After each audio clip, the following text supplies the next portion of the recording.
The heavenly principles are powerful deities who took over the world of Teyvat from the dragon and decided to make it their own. While they created new life, they also caused immense destruction over thousands of years. We know of the fourth shade, and that the heavenly principle were once called the firmament, as mentioned by the moon sister, yet they remain shrouded in mystery. That was the case until the end of version 6.3, when we traveled to the moon and obtained the traveler new outfit, whose description may have revealed everything. Since then, many of us believe that the heavenly principle might surely be an EI from the twin spaceship. However, this raises even more questions than answer. If it is indeed an EI, why does everyone refer to it as them? It is because of the shade? What about the one who came after, who helped create the Gnosis? Does that mean they are machine too? And is Paimon connected to all of this? What about Celestia? Does heaven truly exist? As you can see, we may have found some answer, but even more questions. So today I'm going to talk about all of this, what we learned, and my theory and speculation.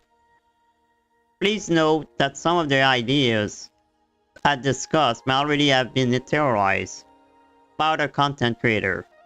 There are many out there. Still, it's always fun to share my own perspective. Now, let's begin.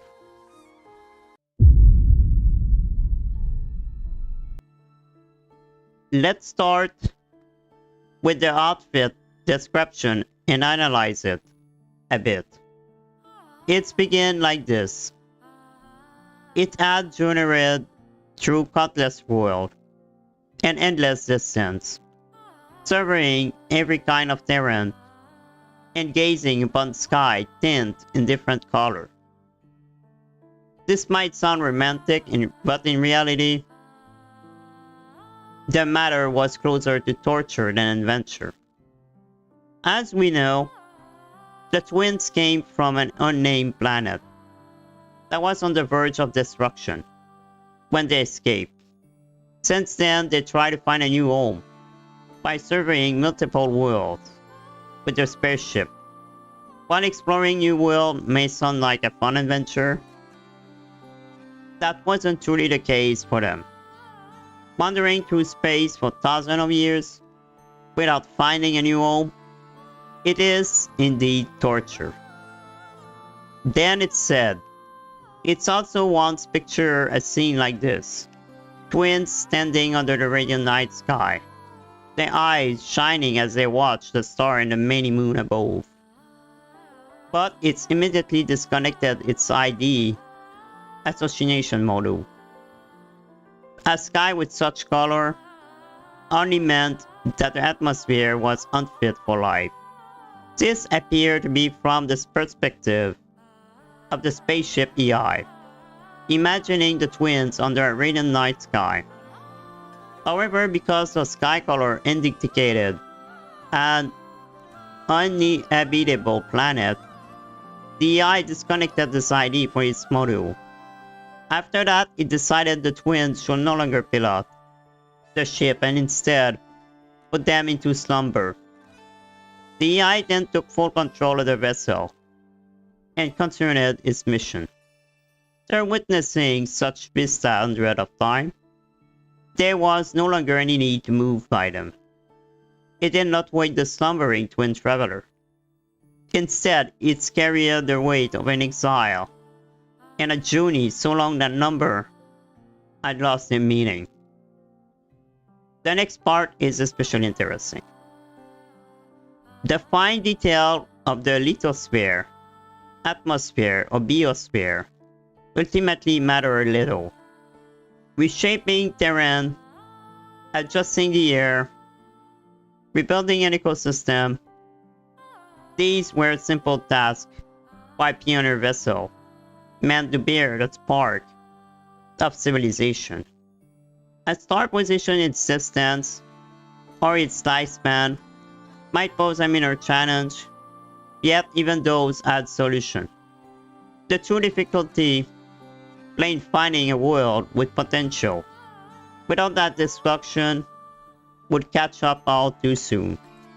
This confirmed that the spaceship was a pioneer vessel, capable of terraforming planets to create a perfect world for the twins. However, it needed a planet with potential to escape an approaching destruction. That destruction is explained next. It was a trivial matter in the span of a long voyage.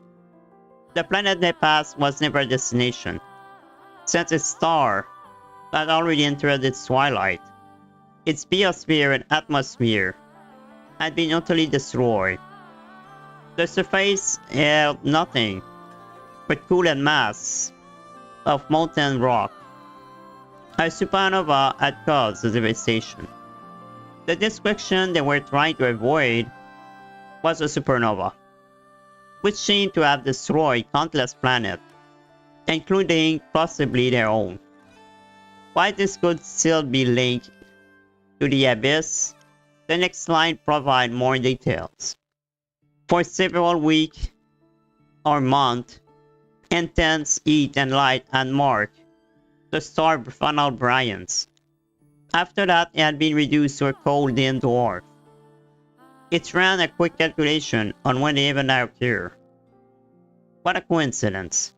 The radiation trapped in the planet's crust indicated that the supernova had erupted during the very years the twins were born.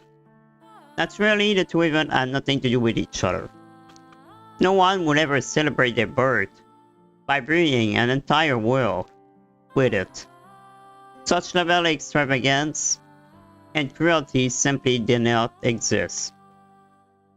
Later, the AI calculated that one destroyed the planet was annihilated in the very year the twins were born, thousands of years ago.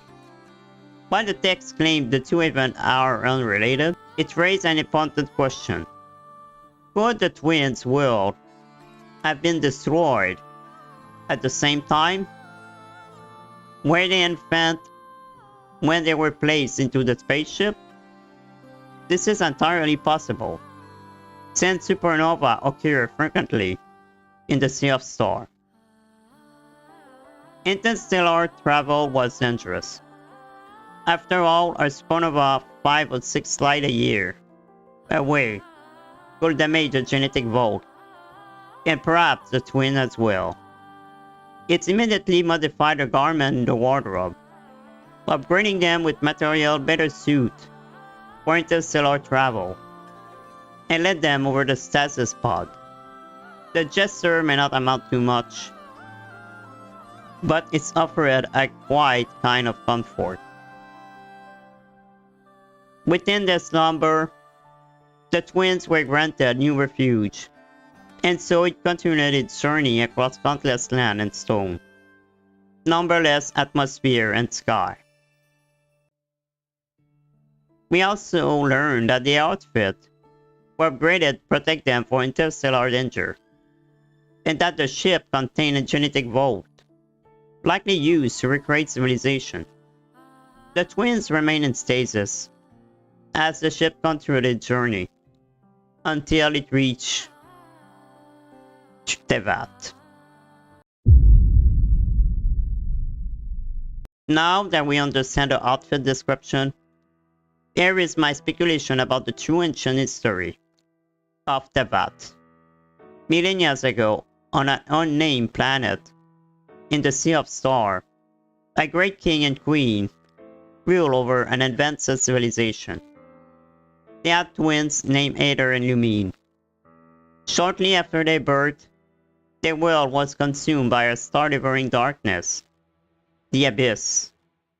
To save their children, the parent placed the twins inside a pioneer vessel. The AI was given one mission: protect the twins at all costs, find a suitable planet, rebuild civilization, and prepared the twins to one day rule it. The ship traveled through the Sea of Stars, bringing the twin to many worlds.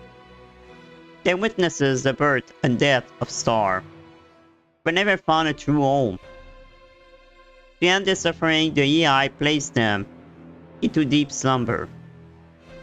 Eventually, the ship scanned Teyvat and judged it to be the perfect world. The EI left the ship with the genetic vault, setting the vessel on autopilot to return only once the world was ready. The EI descended to Teyvat and used the genetic vault placed in the sky to reshape the world. To maintain balance, it's created 4 living administrators, part of himself, the Shade. Each of them had their own task. Naberius was to create life. Pronova was to create the system of death. Istaroth was to keep control over time. Then Asmodee was controlling everything, linked to the power of space. They created angel, human, and other life forms, as well as a vast data system in the form of Irminsul. At first, coexistence was peaceful. Humans living alongside dragons and were praying the Moon Sister. But the AI became obsessed with perfection. It reshaped the Teyvat without consent, stealing the dragon's elemental authority, and some were imprisoned, exiled, or even killed. This is when it became known as the Firmament, the primordial one, and possibly Fane. Later, Nibelung returned with the power of the Abyss. Discovering what had happened to his world and kin, he waged war against the Firmament. Viewing the Moon Sister as traitor, he imprisoned them and used the moon as weapon. The Dragon King fell, 2 moons were destroyed, and the last was sent far away. The war devastated Teyvat and left it tainted by the Abyss. Wide through the Firmament created a digital barrier, a foul sky. To cleanse the Abyss, they launched a celestial nail, annihilating entire civilization in the process. One angel, Zebai, attempted to protect our people and was imprisoned, her prison becoming a false moon. This act was deemed treason. As other angels rebelled, most of were transformed into Sillies, and the memory of the first angel and her lovers were erased. The AI now controlled Teyvat, but it was weakened and entered a sleep mode to recover, leaving the Shade in charge. Over time, the genetic vault became known as Celestia, Heaven. Mortals believed their soul ascended there after death. In truth, their spirit returned in the vault to be reborn. The Firmament was also known as the Heavenly Principle. When the AI awakened again, it was still too weak to fully reclaim its authority. It then met a mysterious ally, known as the One Who Come After. Together, they planned to kill the Descender. They summoned a man named Sarleonin. Sorry if I don't pronounce the name right. After exploring Outcry, he fell in love with a noble woman of peerless beauty. Her father agreed to their marriage on the condition that Sarleonin opened the gate of Celestia. This was a trap. The Heavenly Principle accused him of treason and killed him. Using his body, they forged the 7 Gnosis. Sarleonin's wife swore vengeance, and it became the Cryo Archon. To determine which god were worthy, the Heavenly Principle instigated the Archon War. The 7 victors received Gnosis, and seat in Celestia. Once the war ended, the Evany Principle regained full authority. While the Archon were governing each nation, the Eye continued its goal. Statue of the Seven and teleportation device were created. Everything was ready for the sibling arrival. But then the cataclysm happened. Vel Fornir foresaw the sibling arrival and told King Irmin, who believed that one twin would be their savior. The spaceship later crashed in outcry, and researchers from the Universitas Magistrorum summoned Aether, who appeared in Canria without memories of Lumines. Irmin named him heir, making him Prince of Canria. Years later, the cataclysm occurred. Irmin attempted to use a sibling as a vessel for abyssal power, but it was stolen by the Five Sinners. Abyssal monster flood Teyvat, forcing the Evany Principle to intervene. Bonova cursed the people of Canria. Meanwhile, Istarot intervened by allowing future Lumine to send her key to pass Aether. Choosing Lumine over Canria, Aether awakened her. As they tried to flee, Asmodee confronted them and sealed them away. The twins belonged to Teyvat, the world created for them. They couldn't allow them to flee. To prevent their escape, they were separated. Aether awoke in the present, and Lumine 500 years later. Each was meant to journey through Teyvat to test their worth. Aether failed when he decided to join the Abyss Order. The Evany Principle placed their hope in Lumine and created a guide, the fifth shade of reason, Paimon.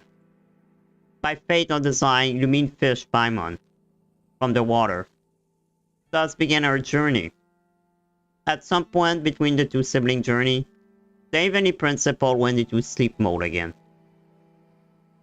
Then I have an idea of how it could end. So after we're gonna explore every nation, we're gonna understand that the Evany Principle are not that great and that they are AI. And the Shade will probably intervene at some point. But we're gonna understand what the Tsarista in the Fight 3 try to achieve. And I believe that we will help her with her experiment with the Gnosis. I have a feeling, Zhongli gave the Gnosis. Miko gave the Gnosis. If it was for a bad thing, they would not have given it.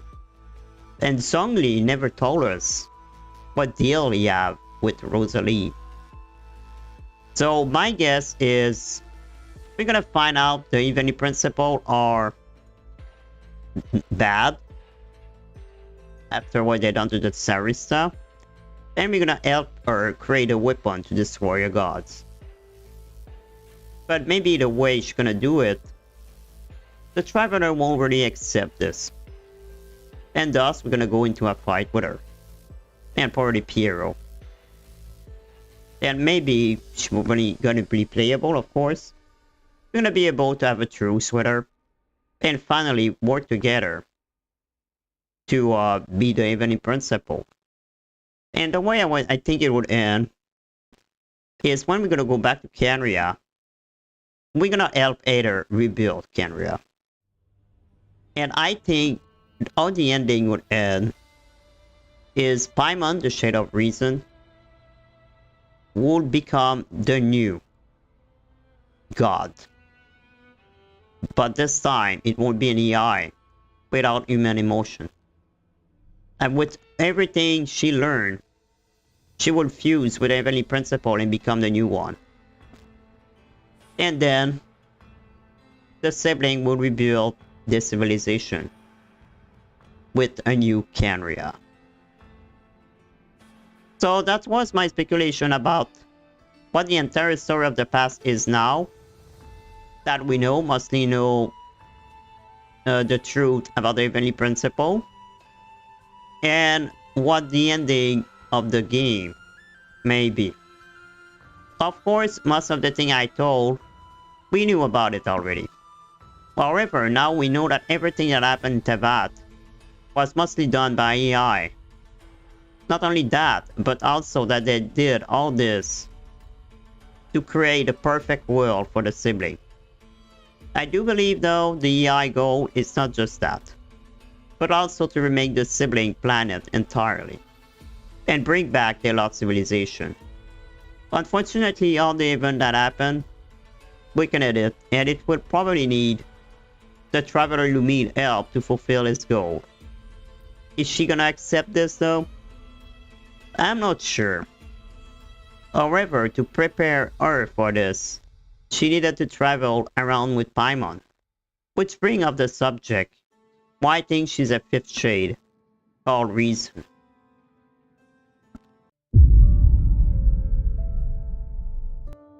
I believe Paimon was created by the Heavenly Principle to guide Lumine. Without a guide, Lumine might have followed either path. Paimon is not just a guide, but a fifth shade of reason, or consciousness, the AI human side. Why do I think there is a fifth shade? Well, if you look at the center, there is 5 of them, and each are an equivalent of the shade. Right dot near is life like Nerberius, now fused together. Rear is death like Arnova. Belfalnir is time like Istaroth. And Sutagologi is the void, quite similar to space like Asmodee. Then we have Hero Tatir, whose attribute is reason. But we don't have a shade of reason. Also, the way Paimon look and dress remind me of the shade. Her design also fit pretty well with them too. A floating halo, a cape with a starry night pattern, and an inverted triquetra symbol. Look pretty evenly to me. Reason is tied to the abilities to bend the world to intent, allowing beings to resist the law of Teyvat, such as the power exhibited by Descender. You know the way she explained to us the teleporter, getting us the first statue of the 7, and mysteriously the traveler can resist the law of Teyvat and even to the abyss. And being a Descender is not the only reason. So yeah, like other shade, Paimon is a part of the Heavenly Principle, and the most important one, the AI humanity. As she guided the traveler, she also began to learn more about mortals. At the end of the day, maybe thanks to Paimon, the Heavenly Principle may change. Another reason could be that the Heavenly Principle wanted to get rid of his human self, and the traveler found her after. Also, why do I think Paimon got created not long before Adventure?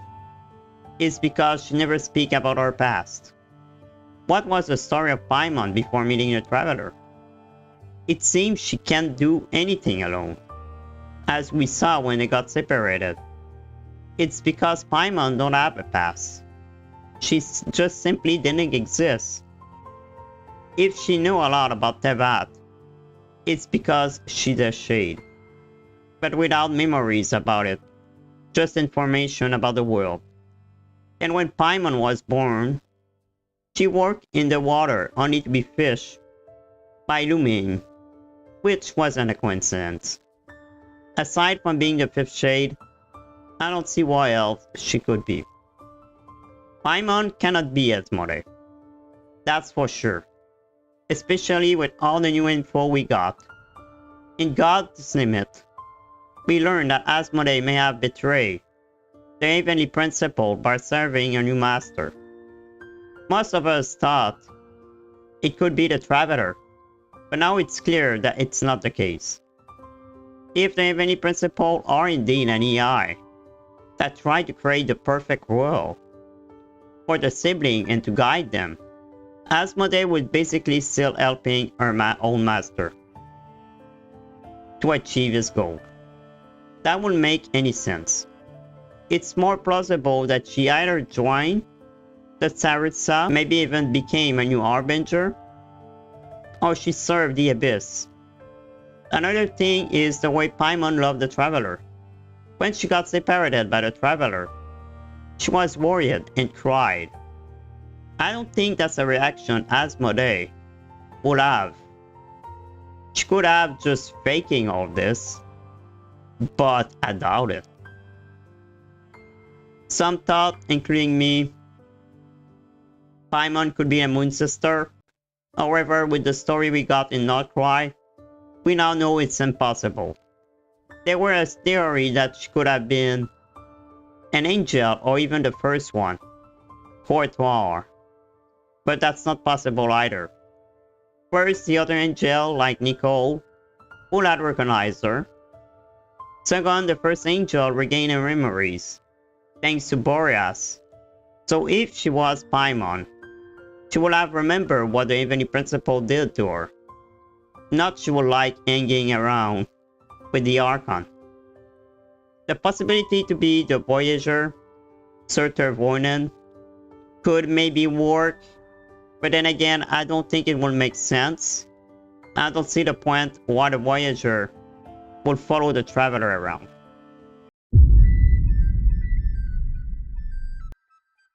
That's all I have to say about the outfit description. My full story speculation if the Heavenly Principle is EI, and my little theory about Paimon.